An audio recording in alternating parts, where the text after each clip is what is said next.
Hey guys, this is Locke. This video is going to be all about Nonowill, and she is an insane character that can do so much stuff.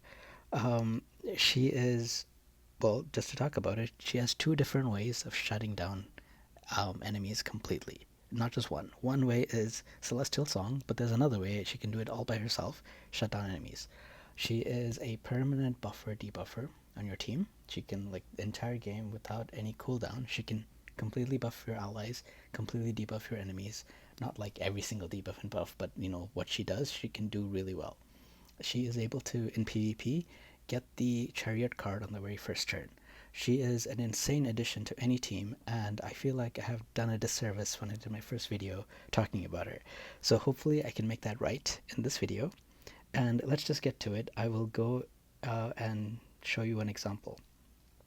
So I'm going to start with this one. And we're going to first talk about the first way that she can shut enemies down, which is actually one of her skills. So it's easy to talk about, but because I'm using the Guidance of the World Tarot, she's able to basically do this the entire game without any cooldown. So Celestial Song, any enemies within 3 tiles of her is not able to use active skills whenever she's doing her Celestial Song dance. It has a cooldown of 3, but if you combine it with the Guidance of the World Tarot, she can use it every other turn, and it lasts for 2 turns. So basically, you're always going to have this active. Let's just take a look to see how this works. So just a second. Just waiting for enemies to get in range. I'm also going to combine it with this skill as well. First, let me just give her some energy. She only needs energy for the first turn, by the way. After that, she can do it all the time, which I'm going to talk about in a second.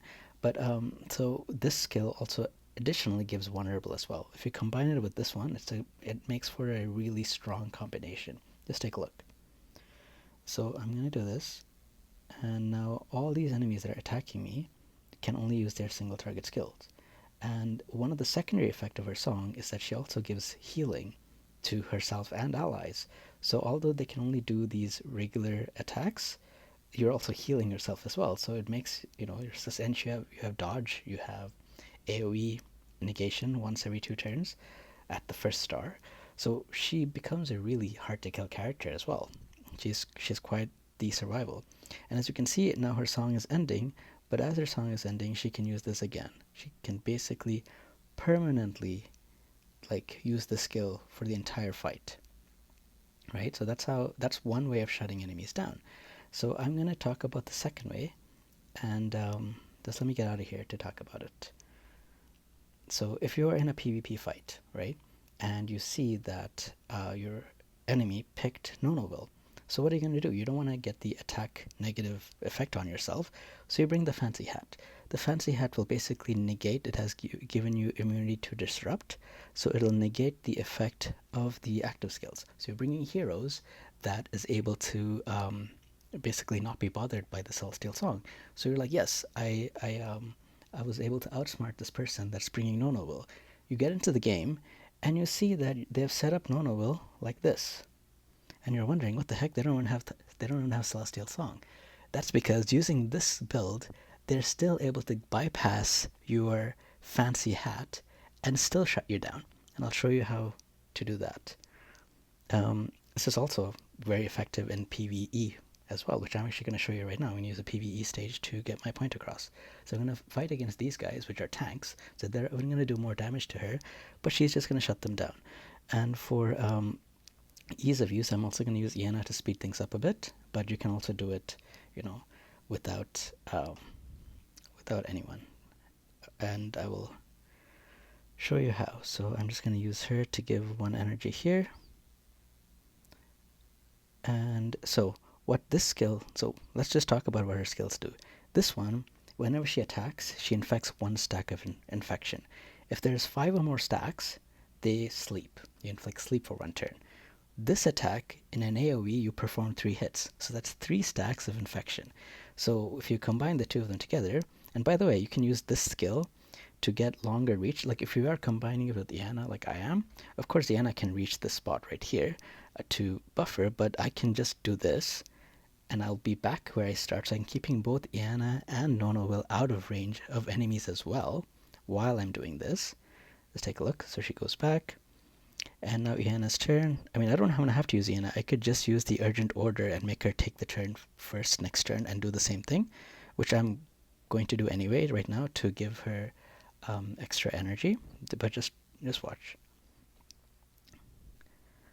So she does that. She goes, and now look what happens. The enemies are sleeping, and you can basically permanently sleep them, like with this combination, right? Like you can put energy, you can put this on them, and they're always basically asleep. Like I don't need to do this right now because she took her turn first because of urgent order. But just watch what happens. So now these guys can go, and the next turn, oh yeah, this is PvE, but in PvP, I mean, you have to set up things differently, but you can still do it. You can actually do it in one turn in a different way as well. I'm going to show you how in a second. But again, now they're sleeping again. They just woke up, and again, they're falling asleep. And they take so much damage from these infection stacks anyway that they're dead, right? It doesn't work on elites. It doesn't work on bosses. That's the only thing. But there are a lot of stages with like hard enemies that can like one-shot you, and now this is a way to like sleep them, right? And it bypasses that active thing. So even if in PvP you're fighting somebody that's bringing the fancy hat to get past your celestial song, you can use this and get past it. If you happen to have something that I don't, if you happen to have the roaring flint, which I can show you, but I don't have it. It is in here, I think. The roaring flint. I don't have this item, but if you do, you can use this as an AoE, and it's an instant.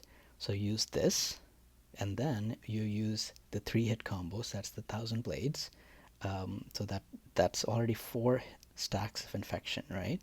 And then if you're lucky enough that you're using this one, the Course of Fortune, and it attacks, it does that hit, that's 5 stacks of infection, right? So you can sleep enemies you don't even have to take a second turn.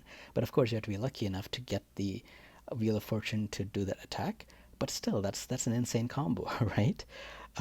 So this is the sleep thing that the sleep trick that you can do with her. So I thought this is really powerful. You can do 2 different types of completely like shutting down enemies. Not like completely. They can still do a normal attack in the first one. And the second one, you have to keep on applying this. And it's only, 2 range, so long range enemies can still attack you and all that kind of stuff. But this is really still pretty powerful. Now the permanent buffer debuffer.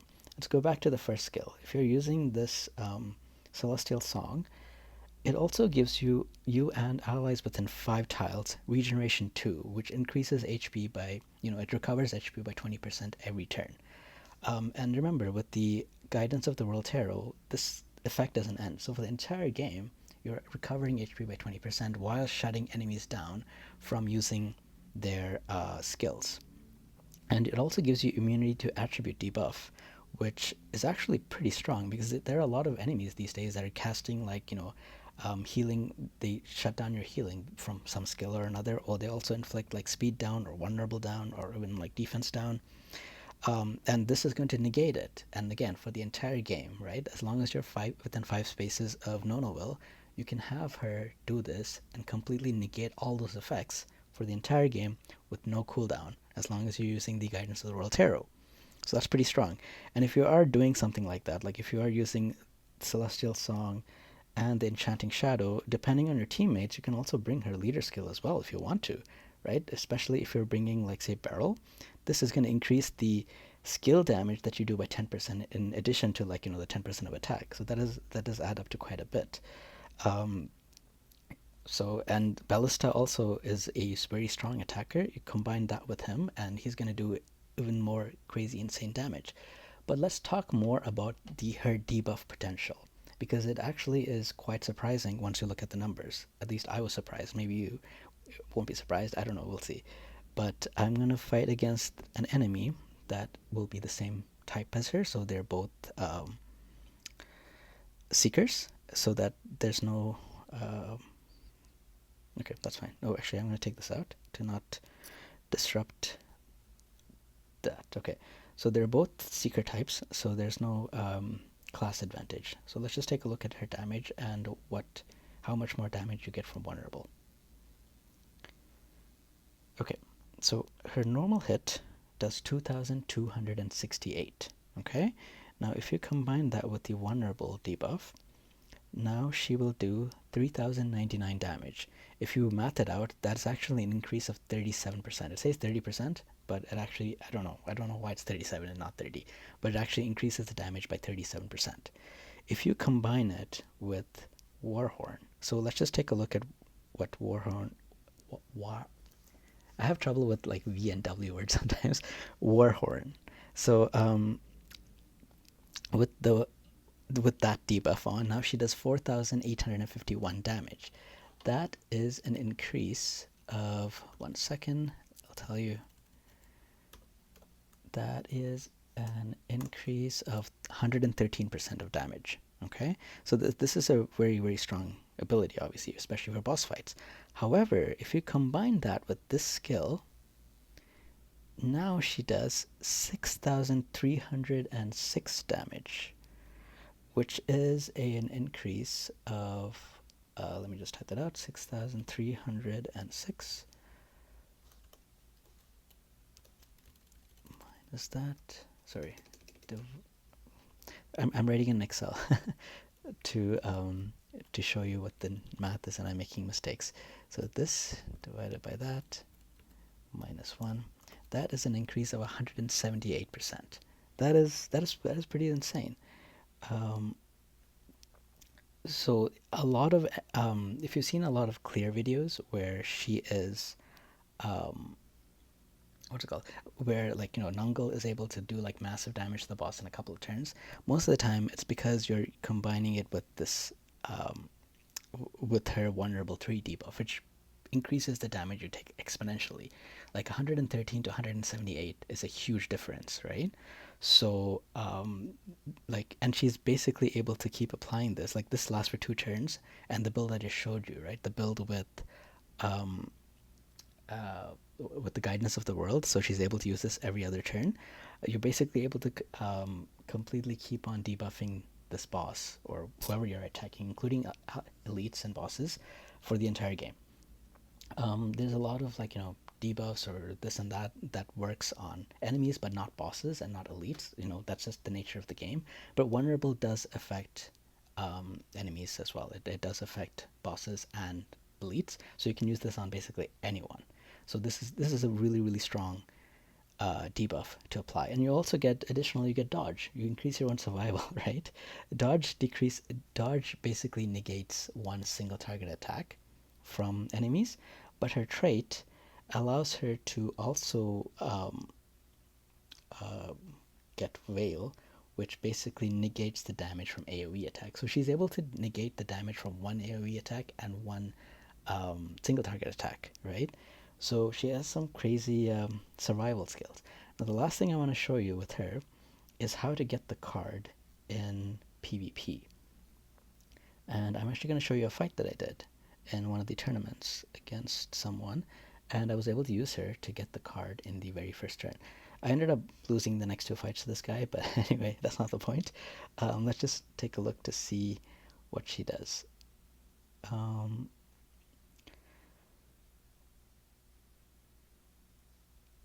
Actually, maybe I should pause it right here to show you what she has equipped. So she has the Enchanting Shadow, Celestial Song, and Maneuver. Maneuver is allowing her after she attacks to move once more. So I do need both Gloria and Butterfly to pull this off to be able to get this card on the first turn. But anyway, I'll show you. So now she has 1 extra movement from Gloria, and then she was able to switch spaces with Butterfly that gave her an additional 3 movement, like 3 move spaces. And okay, maybe we can speed this up a little bit. Okay, there we go. So she attacks 2 more times. She can also attack 3 times and get this card, but you can see this is still the first round, and she was able to get this card. Right? Of course, this is not by herself. She does need the team to be built around her properly with Butterfly and Gloria to do this, but it's still an insane combo, right? There are other people that can do it as well, like Leonade, the guide my opponent was using. I'm pretty sure you can do it with a very similar setup with Gloria and Butterfly to do a very similar thing. and Leonade is also faster than Nonowill as well. But it's in addition to like all the other things that you can do that I just talked about. So she's really good in both PvP and PvE, right? So I thought I should do a second video on her to talk about her more, in more detail. Um, yeah, she's a very strong character. If you have her, I very strongly encourage you to build her because she just does so many things. So that's it for this video. I hope you guys enjoyed this video. Let me know what you guys think. If there's other applications of Nonowill that I haven't looked at, please let me know because I mean she already does so many things. If you think she can do even more insane things, let me know. That's it for this video, guys. I will see you guys next time. Take care.